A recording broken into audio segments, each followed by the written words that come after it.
Si vous voulez voir comment créer un tableau complètement imaginatif à partir d'un simple objet de la réalité, je vous invite à regarder cette vidéo jusqu'à la fin. Vous verrez toutes les différentes étapes et comment il est possible de jouer en vous promenant jusqu'à un résultat un peu particulier.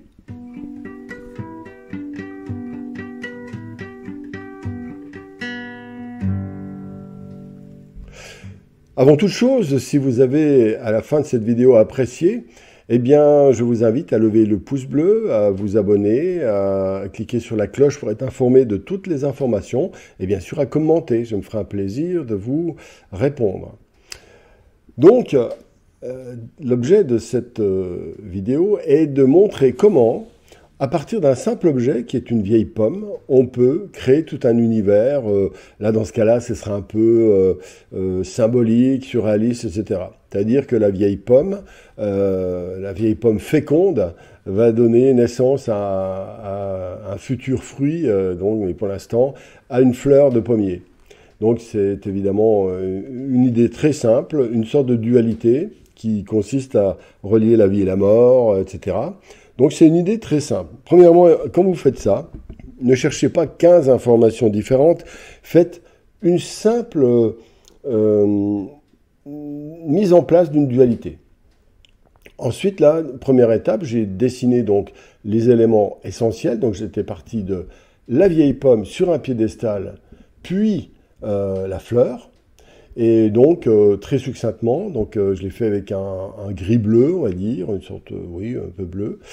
Et ensuite, c'est la montée en puissance donc, des valeurs et des couleurs. Là, pour l'instant, j'ai mis donc le gris anthracite très très foncé en bas. Et j'ai indiqué les couleurs les plus contrastées, notamment le blanc de la fleur et la lumière qui arrive du dessus sur le dessus du cube. Là, je vous montre toutes les crayons que j'ai utilisés, que je vais utiliser pendant toute la réalisation. Là, donc, il y a un ocre rouge, des gris foncés de différents degrés, un ocre jaune, un rose, etc. Ça reste essentiellement des couleurs chaudes, mais je vais utiliser aussi une couleur froide. Alors, avant toute chose, quand on fait un tableau comme celui-ci, il faut donner de la densité à la locomotive, j'appelle ça. C'est-à-dire que la pomme doit assez rapidement être assez précise, assez forte, assez volumineuse, assez dense, pour donner le là pour l'ensemble du tableau. Alors la pomme est faite on va dire à 60% là, et ça me permet de savoir ce que je veux mettre au fond. Donc je veux faire un fond foncé, et là dans ce cas-là, j'utilise un gris anthracite. Là c'est une pierre noire, mais j'utilise aussi des gris anthracites, ce qui permet de faire avec une gestuelle de traits verticaux, une sorte de vie interne à une texture, à une vitalité, à une ambiance colorée, mais très légère, voyez-vous. Et à ce moment-là, donc je travaille toujours dans le sens vertical. Là, c'est aussi un choix délibéré, c'est-à-dire que la pomme elle-même est réalisée de manière hyper réaliste, plus ou moins, et donc avec un fond vertical, ça crée une rupture de style qui peut servir à contribuer à donner la sensation d'élévation et de verticalité. Voilà. C'est très important qu'il y ait une certaine cohérence. En fait, il y a deux mondes, le monde du fond qui est vibrant et vertical, et le monde des objets qui sont réalistes, on va dire. Et je vous invite, quand vous faites ça, ce genre de travail, alors de ne pas forcément faire comme moi, c'est-à-dire que là, c'est une sorte d'invention à partir d'une idée, hein, c'est-à-dire la renaissance de la vieille pomme, ou la vieille pomme féconde. Mais vous pouvez très bien, à partir d'une pomme, faire un univers abstrait autour, un univers graphique, un univers avec des lettres et des écritures, avec des graphismes de toutes sortes. Vous pouvez réinventer ce que vous voulez autour. C'est ça l'idée. L'idée, c'est de partir d'un objet qui donne un ancrage suffisant par son esthétique, par sa solidité, par son symbole, pour raconter une histoire autour. Alors, quand vous faites ça, il est bon d'avoir quand même vaguement les grandes idées au départ, hein. Il faut pas. C'est comme dans un film, il faut éviter de raconter plusieurs histoires en même temps. Une seule histoire, c'est tout, hein. Très important. Je vous invite, quand vous faites ça aussi, à réduire le champ des couleurs. Ne mettez pas 15 millions de couleurs, faut éviter de vous noyer, dans un premier temps en tout cas, hein. Après, vous pourrez sans doute créer des choses déjantées, etc. Et de toute façon, ce genre de travail est imaginatif, donc c'est vous qui devez le faire, hein, évidemment. Et c'est à vous d'aller le chercher au fond de vous-même, par rapport à vos propres symboles, etc. Moi, j'aime bien les vieilles pommes, donc je démarre d'une vieille pomme, mais d'autres vont adorer les vieux chaussons pourris, ou certains vont adorer, je sais pas moi, un vase qu'ils ont toujours aimé depuis toujours, ou qui fait partie de leur environnement.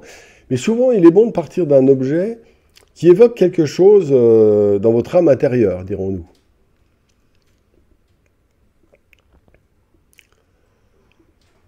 Donc, là, j'utilise du bleu, vous voyez. Alors là, c'est un effet, j'ai décidé après coup, parce que le fait de mettre du bleu rend bien sûr, par effet de contraste, tous les orangés, qui sont la couleur complémentaire, beaucoup plus chauds. Voilà. Alors là, maintenant, après avoir fait la locomotive, c'est-à-dire la pomme plus la fleur, je crée un environnement extérieur, enfin derrière, qui va être vertical. Voilà, dans mon cas. Alors pourquoi? Parce que c'est mon bon plaisir, et comme je suis l'empereur d'un territoire de la taille de mes chaussures, je fais ce que je veux. Voilà, mais on va dire vous-même, faites la même chose, vous êtes empereur vous-même, et donc trouvez un graphisme particulier, etc. Ça viendra au fur et à mesure, d'accord? Ne vous bloquez pas, ne cherchez pas à imiter, ou même ça pourrait être le cas de vous imiter, mais c'est pas grave. Dans la mesure où ça reste un jeu, que vous découvrez, que votre attitude, et vous êtes attentif, il y aura des choses qui vont se faire naturellement.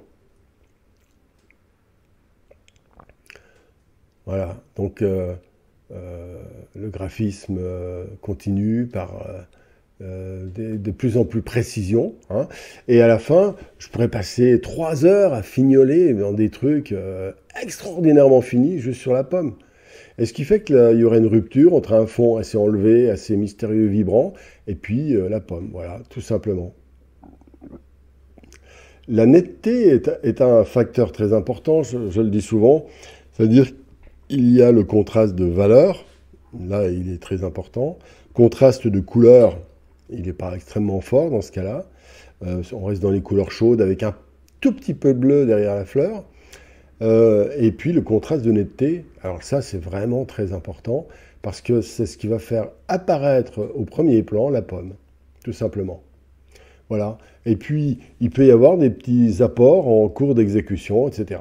Voilà le résultat final. Je vous invite donc à cliquer en dessous de la vidéo si vous voulez accéder à plusieurs heures de formation gratuite. À bientôt!